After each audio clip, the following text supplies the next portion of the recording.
Hell Hath No Fury Like Me Scorned, also posted on our NuclearRevenge. Hell Hath No Fury Like Me Scorned. This story starts 31 years ago, but the revenge part was pure serendipity that began 2 years ago. I'm going to shorten most parts because it's a crazy ride, but I'll be happy to answer any questions y'all have. I learned a journey, and part of the reason for this write-up is this. In the beginning, in 1990, when I was just out of middle school and my sister was still in elementary, my dad met his third wife at the only gas station in our town. They soon moved in together, and my dad abandoned us in our basement apartment to live in a shanty houseboat that didn't run to live with her. He would show up every other week and give me $40 for groceries. Eventually, someone figured out the situation and called my mom. We went to live with her, which was, believe it or not, worse. My dad and his shanty wife got married in 1991. Not long after, she called me and told me my dad's brain tumor had returned. It hadn't. And that he couldn't handle the stress of being around us. That the only people he could bear to be around was her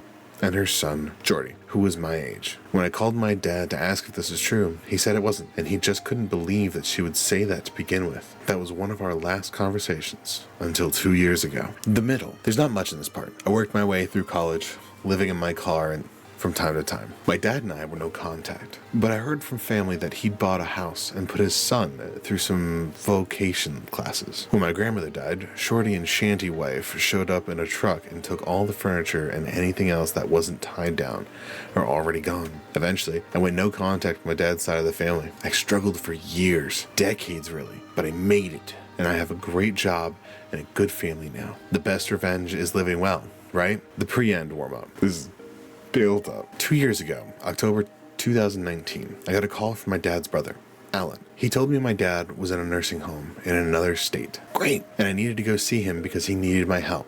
What the fuck? Shorty had ghosted him. The nursing home, coincidentally, was about 20 minutes from my house, and I saw an opportunity, and I went. The reunion was underwhelming. I didn't want to make amends, but I did want to hear how he wound up dumped and alone in another state. And it was a really, really good story. Shanty wife got lung cancer and put my dad in a nursing home before she died in 2017. She suffered, and I was happy to hear it, but sad it was cancer. Shorty became his power of attorney when she died, and had been visiting my dad, living in my dad's house with his 2 children, and taking care of my dad's affairs since his mom died. But now he was MIA, and my dad was worried about him. He asked me to drive an hour and a half to his house to check on everything. That's all he wanted. He never even asked how I'd been. I agreed to go, I think out of morbid curiosity. I'd never been to my dad's house. I did want to see where he lived with his real family for 30 years. I wanted to see what could have been my life. It was 50 Shades awful. The grass hadn't been cut all summer. You couldn't go to the front door for the overgrowth. There were 3 pickup trucks in the yard.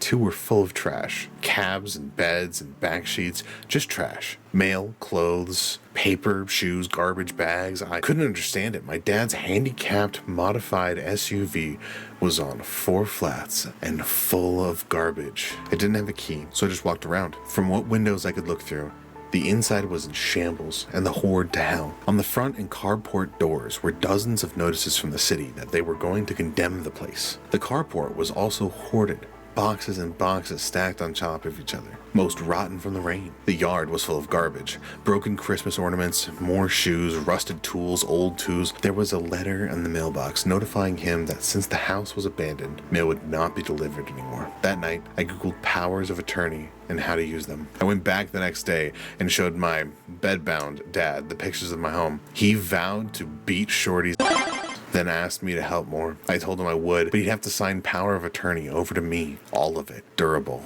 financial, and medical. If he didn't, he could figure this shit out by himself. He agreed. So I set about finding a lawyer who would drive to another state and do the paperwork in the nursing home. Bless that lawyer for being so good at his job, because all I did was tell him what I knew, and he put together a beautiful, bulletproof POA. It was full of stuff I didn't even know I would need. He also filed the paperwork and to revoke Shorty's POA, and now I'm unstoppable. We're from a small rural town, and it's the kind of creepy, landlocked place that no matter how long you've been gone or how far away you've been, when you go back, you'll see someone you know. Even if you don't know, you know them. It's like playing 7 Degrees of everybody, all the time.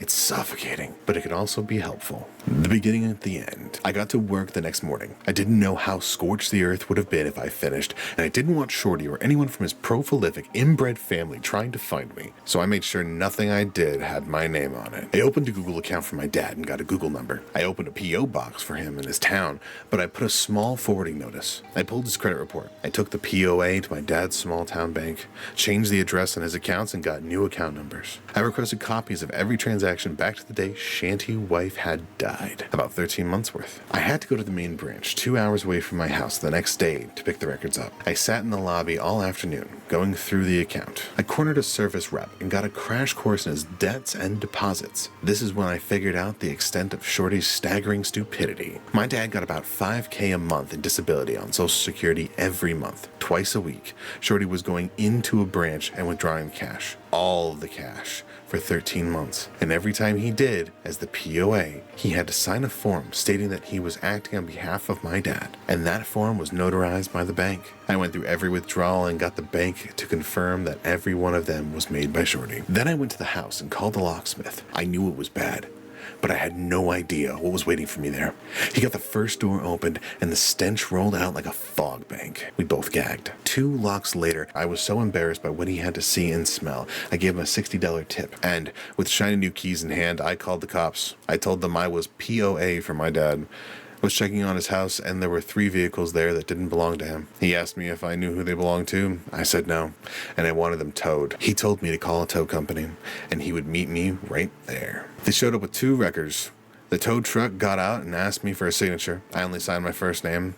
As I was signing, he asked, "Do you know Shorty?" Running on the pure hatred at this point, I surprised myself. "Do you?" I asked. He said he did, and that he's an asshole. I responded, "He might be.